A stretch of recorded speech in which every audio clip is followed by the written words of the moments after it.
25 वर्षों के बाद भारत परमाणु हथियारों के मामले में पाकिस्तान से आगे निकल गया है। पहली बार भारत के परमाणु बमों की संख्या सुनकर पाकिस्तान के होश उड़ गए हैं। पाकिस्तान को एक बार फिर भारत से मुंह की खानी पड़ी है। पाकिस्तान को एक बार फिर भारत से पराजित होना पड़ा है। पाकिस्तान एक बार फिर परमाणु बम की रेस में भारत से पिछड़ गया है। पाकिस्तान के पास भी न्यूक्लियर है, तो हमारे पास क्या है भाई? ये दिवाली के लिए रखा है क्या? फाइनली न्यूक्लियर वेपन्स के मामले में इंडिया ने पाकिस्तान को पीछे छोड़ दिया है। ये बात सुनने में बहुत अच्छी लगती है ना, पर अपने साथ दो सवाल भी लेकर आती है। पहला तो ये कि पाकिस्तान तो ठीक है, पर चीन का क्या? दूसरा ये कि दुनिया के मुकाबले में हम कहां खड़े हैं। इसके अलावा एक सवाल मेरे मन में भी हमेशा रहता है कि क्या कभी ऐसा हो सकता है कि किसी दो न्यूक्लियर वेपन्स यानी परमाणु हथियार वाले देशों के बीच लड़ाई हो जाए तो वो इन हथियारों का इस्तेमाल करेंगे, और अगर करेंगे तो क्या होगा? मैं इस वीडियो में आपको तीनों सवालों के जवाब देता हूं। पहले थोड़े आंकड़े देख लेते हैं, फिर उसके बाद आपको ये बताऊंगा कि दुनिया ने ये परमाणु हथियार जैसी बवाल चीज बनाई ही क्यों, और क्यों रोजाना इसका नंबर बढ़ता जा रहा है।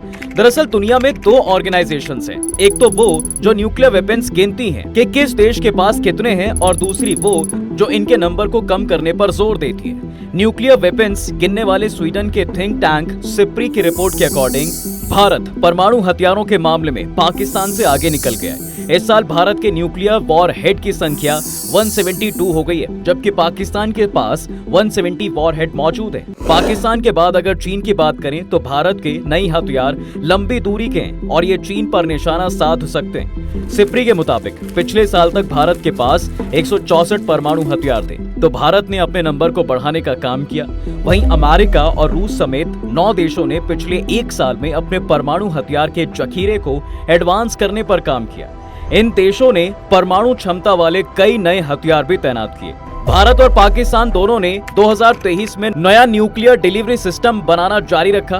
भारत एक तरफ पाकिस्तान से मुकाबले के लिए परमाणु हथियारों पर फोकस कर रहा है, तो दूसरी तरफ लंबी दूरी तक हमले में सक्षम हथियारों पर भी जोर दे रहा है, जो पूरे चीन को कवर कर सकते हैं। यानी हम अपने दोनों पड़ोसियों का बराबर ख्याल रख रहे हैं। वैसे सिप्री ने अपनी रिपोर्ट में यह भी बताया है कि पिछले एक साल में चीन के न्यूक्लियर वॉरहेड 410 से बढ़कर 500 हो गए हैं, तो इसलिए भारत अब चीन पर ज्यादा नजर रख रहा है। अब दुनिया की न्यूक्लियर वेपन्स के बारे में जानने से पहले जरा ये देखते हैं कि दुनिया में ये बवाल चीज आई कहां से। ब्रिटेन की एक्स पीएम मार्गरेट थैचर ने 1987 में रशिया के सोवियत ऑफिशियल बैंक्वेट में एक स्पीच दी थी। इस स्पीच में एक लाइन है जो आज भी मशहूर है और हकीकत भी है। उन्होंने कहा था, "A world without nuclear weapons would be less stable and more dangerous for all of us." यानी परमाणु हथियारों के बिना हमारी दुनिया कम स्थिर और ज्यादा खतरनाक होगी। अब भले ही इस बात को बोले हुए सालों बीत गए, लेकिन उनकी बात आज भी उतनी ही लाजमी बनी हुई है। तभी तो लोग दुनिया को और भी ज्यादा स्टेबल बनाने के लिए इन हथियारों की संख्या में इजाफा करते जा रहे हैं। पर सवाल तो ये है ना कि कैसे शुरू हुई परमाणु हथियारों की होड़? कैसे दुनिया के 3 सबसे ताकतवर देशों ने परमाणु हथियार हासिल किए? अमेरिका। चलिए शुरू अमेरिका से करते हैं। 1940 का दशक, दूसरा विश्व युद्ध चरम पर था। दुनिया ऐसे हथियार बनाने की होड़ में थी जो उन्हें दुनिया में सबसे ताकतवर बना सके, कोई भी बड़ी जंग जिता सके। अमेरिका को खबर लगी कि सोवियत यूनियन ऐसा हथियार बनाने के करीब पहुंच गए, तो उसने भी अपने प्रोजेक्ट में तेजी लाई और 16 जुलाई 1945 को अमेरिका ऐसा बम बनाने में कामयाब हुआ। उसने न्यू मैक्सिको में पहला सक्सेसफुल न्यूक्लियर टेस्ट किया, और इस एक सक्सेसफुल टेस्ट ने महज 3 हफ्ते में ही दुनिया को पूरी तरह बदल दिया। 6 अगस्त 1945 को अमेरिका ने जापान के हिरोशिमा में पहला परमाणु बम गिराया। सरकारी आंकड़ों के मुताबिक इसमें लगभग 1,30,000 लोग मारे गए। 3 दिन बाद उसने नागासाकी पर भी बम गिराया। इसमें लगभग 74,000 लोग मारे गए और 75,000 के करीब गंभीर रूप से घायल हुए। इस बमबारी से डरकर जापान 14 अगस्त 1945 में सरेंडर करने को मजबूर हो जाता है। इसके बाद दूसरा विश्व युद्ध भी खत्म हो गया। अमेरिका ने परमाणु हथियार बनाने के लिए 1942 में मैनहट्टन प्रोजेक्ट शुरू किया था। इसमें ब्रिटेन और कनाडा शामिल थे। अमेरिका आर्मी के बड़े अफसर इस प्रोजेक्ट में लगे हुए थे। साइंटिस्ट जे रॉबर्ट ओपेनहाइमर इस प्रोग्राम को लीड कर रहे थे। ब्रिटेन और कनाडा के साइंटिस्ट भी इसमें काम कर रहे थे और सबने मिलकर 3 साल में ये प्रोजेक्ट किया। इस प्रोजेक्ट के बारे में अगर आपको डिटेल में जानना है तो आप या तो मुझे कमेंट में बता सकते हैं या फिर अभी फिल्म आई है ओपेनहाइमर, उसे भी देख सकते हैं। मैं फिलहाल आगे बढ़ता हूँ अगले देश की तरफ, रूस। देखिए, रूस के पास दुनिया में सबसे ज्यादा यानी 5889 परमाणु हथियार है।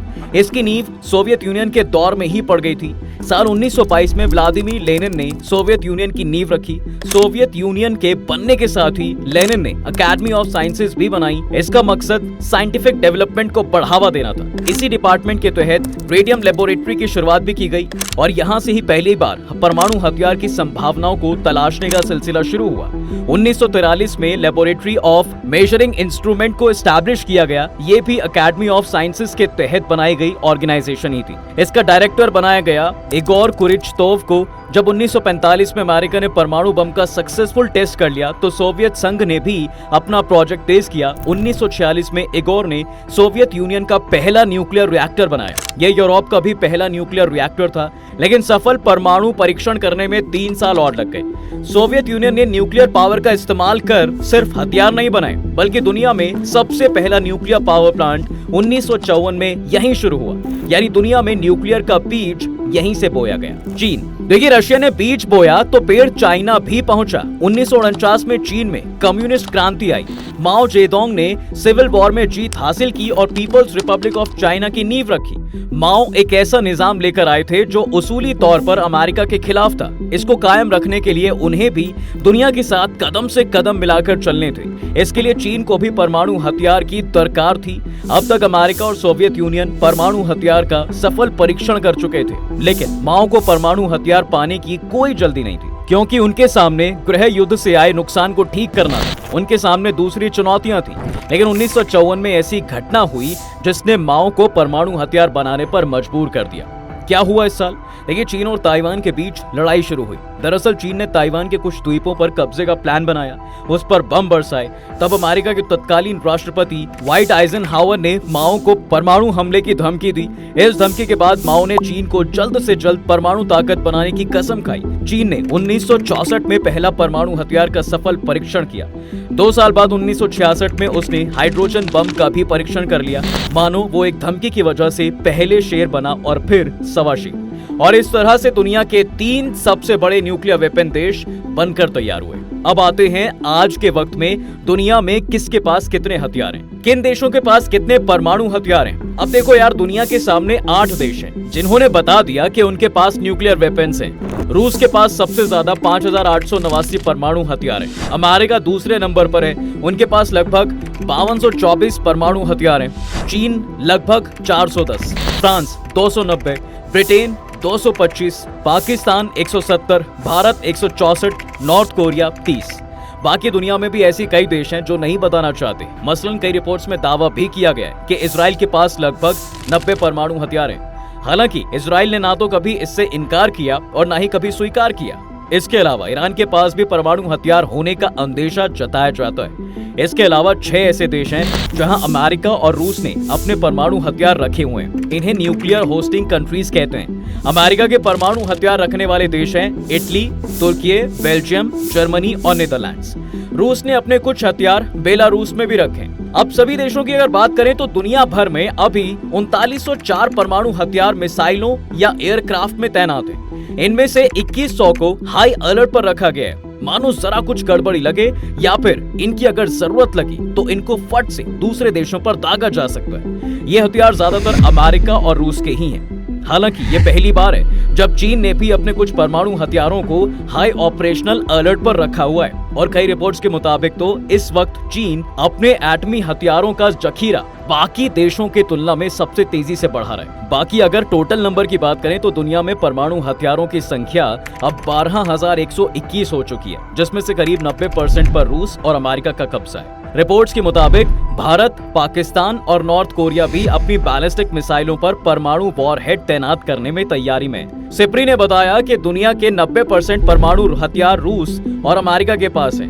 हालांकि पिछले साल की तुलना में इसमें ज्यादा इजाफा नहीं हुआ है। अब देखो, जिन्होंने बताना था उन्होंने बता दिया, तो ऐसे में सवाल ये आता है कि जिन्होंने नहीं बताया वो क्यों नहीं बताना चाहते। दरअसल सिप्री का कहना है कि रूस यूक्रेन जंग शुरू होने के बाद से बहुत से देश अपने परमाणु हथियारों की जानकारी सही से नहीं दे रहे हैं, 2021 में यूएनएससी के सदस्य देशों ने परमाणु हथियारों को कम करने का वायदा किया था। उनका कहना था परमाणु जंग कभी नहीं जीती जा सकती है, ये हथियार कभी इस्तेमाल नहीं किए जाने चाहिए, जबकि अब उन्हें हाई अलर्ट पर रखा गया है। उधर परमाणु हथियारों की रेस को बंद करने के लिए रूस और अमेरिका ने तो न्यू स्टार्ट ट्रीटी समझौता किया था, जिसे यूक्रेन जंग का 1 साल पूरे होने पर रूस ने रद्द कर दिया था। न्यू स्टार्ट ट्रीटी अमेरिका और रूस के बीच एक परमाणु समझौता थी।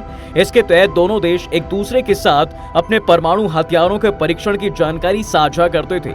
रूस ने आरोप लगाया था कि अमेरिका रूस के परमाणु हथियारों की जानकारी का गलत इस्तेमाल कर रहा है, तो इसलिए अब कोई भी सही जानकारी नहीं देना चाहता है। आइए अब आते हैं बड़े सवाल पर कि आखिर हमें न्यूक्लियर वेपन्स की जरूरत ही क्यों है। अब बात करूंगा मैं दूसरी ऑर्गेनाइजेशन की जो नंबर को कम करना चाहती है, यानी कि ICAN की। ICAN की रिपोर्ट के मुताबिक दुनिया हर साल परमाणु हथियारों पर खर्चे बढ़ा रही है। 2023 में 9 देशों ने परमाणु हथियारों पर लगभग 8 लाख करोड़ रुपए खर्च किए। 2022 की तुलना में 2023 में 13% की बढ़ोतरी हुई है, वो भी ऐसे वक्त में जब दुनिया परमाणु जंग के चांसेस पूरे हैं। 2022 के मुकाबले इन देशों ने 90,000 करोड़ रुपए ज्यादा खर्च किए हैं। इसमें सबसे ज्यादा खर्च अमेरिका ने ही किया है, लगभग 4 लाख करोड़ रुपए। दूसरे नंबर पर चीन है, उसने लगभग 1 लाख करोड़ रुपए खर्चे।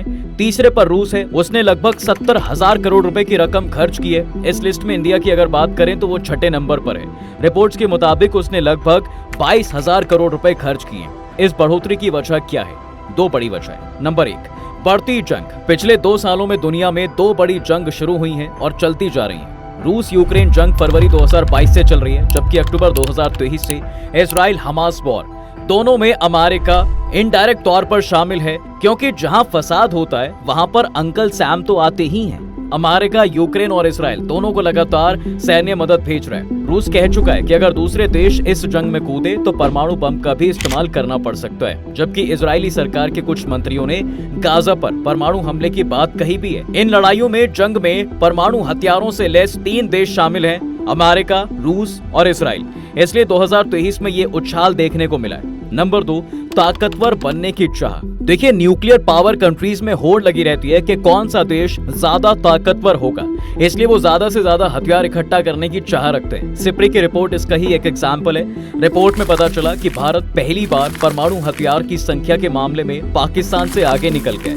भारत में 172 परमाणु बम बना लिए, पाकिस्तान के पास 170 परमाणु बम हैं, और इसी तरह ब्रिटेन कह चुका है कि वो चीन और रूस के खतरे को देखते हुए अपने परमाणु हथियारों की संख्या 260 करेगा। फिलहाल उसके पास 225 परमाणु हथियार हैं। कुल मिलाकर बात यह है कि जैसे हालात हैं, हथियारों की संख्या में इजाफा ही देखने को मिलेगा। बाकी अगर खत्म ही करना है तो सब देशों को मिलाकर करना पड़ेगा, क्योंकि जिस भी देश के पास ये हथियार बचेंगे वो सबसे ताकतवर होगा। लेकिन ये भी तय है कि अगर अब वर्ल्ड वॉर हुई और उसमें न्यूक्लियर वेपन्स का इस्तेमाल हुआ तो फिर मुझे एल्बर्ट आइंस्टाइन की बात याद आती है कि वर्ल्ड वॉर 3 का तो पता नहीं कि वो किन हथियारों के साथ लड़ी जाएगी, पर वर्ल्ड वॉर 4 जरूर लकड़ियों और पत्थरों के साथ ही लड़ी जाएगी। बाकी आपको क्या लगता है? आप कमेंट में बता सकते हैं। वीडियो अगर पसंद आई हो तो इसे लाइक और शेयर जरूर करें, और जाते जाते चैनल को सब्सक्राइब करना बिल्कुल मत भूलना।